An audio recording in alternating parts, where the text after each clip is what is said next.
সিরাজগঞ্জের বেলকুচিতে খিদ্রমাটিয়া বেড়িবাঁধ সংলগ্ন এলাকায় পাকা রাস্তার উপর থেকে ২০ কেজি মাদকদ্রব্য গাঁজা সহ শাহ আলম নামে এক যুবককে গ্রেফতার করেছে বেলকুচি থানা পুলিশ।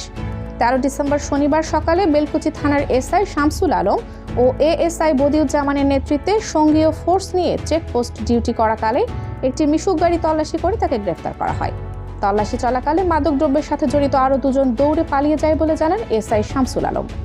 ২০ কেজি মাদকদ্রব্য গাঁজা সহ গ্রেফতারকৃত আসামি এনায়েতপুর থানাধীন রূপসী কান্দাপাড়া গ্রামের মোহাম্মদ পরশ সরকারের ছেলে মোহাম্মদ শাহ আলম সরকার।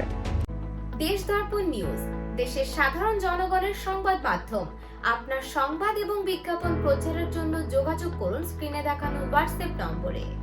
গ্রেফতারের বিষয়ে কামারখন্দ উপজেলার সার্কেল ও বেলকুচি থানার অতিরিক্ত দায়িত্বপ্রাপ্ত সার্কেল মোহাম্মদ রবিউল ইসলাম নিশ্চিত করে প্রেস ব্রিফিং করে জানান, ত্রয়োদশ জাতীয় সংসদ নির্বাচনের তফসিল ঘোষিত হওয়ার পর থেকেই দেশের সার্বিক আইন শৃঙ্খলা পরিস্থিতি সমুন্নত রাখার লক্ষ্যে সব ধরনের অপরাধীকে আইনের আওতায় নিয়ে আসার ক্ষেত্রে অগ্রণী ভূমিকা পালন করে যাচ্ছে পুলিশ প্রশাসন।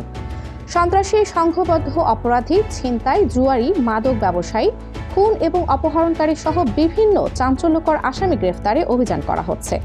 এরই ধারাবাহিকতায় চেকপোস্ট ডিউটি করা অবস্থায় একটি মিশুক গাড়ি তল্লাশি করে ২০ কেজি মাদকদ্রব্য গাঁজা সহ শাহ আলমকে গ্রেফতার করা হয়েছে। মাদকের সাথে জড়িত আরও দুজন দৌড়ে পালিয়ে গেছে। গ্রেফতারকৃত শাহ আলমকে মাদকদ্রব্য আইনে মামলা রুজু করে জেল হাজতে পাঠানো হয়েছে বলে জানান তিনি।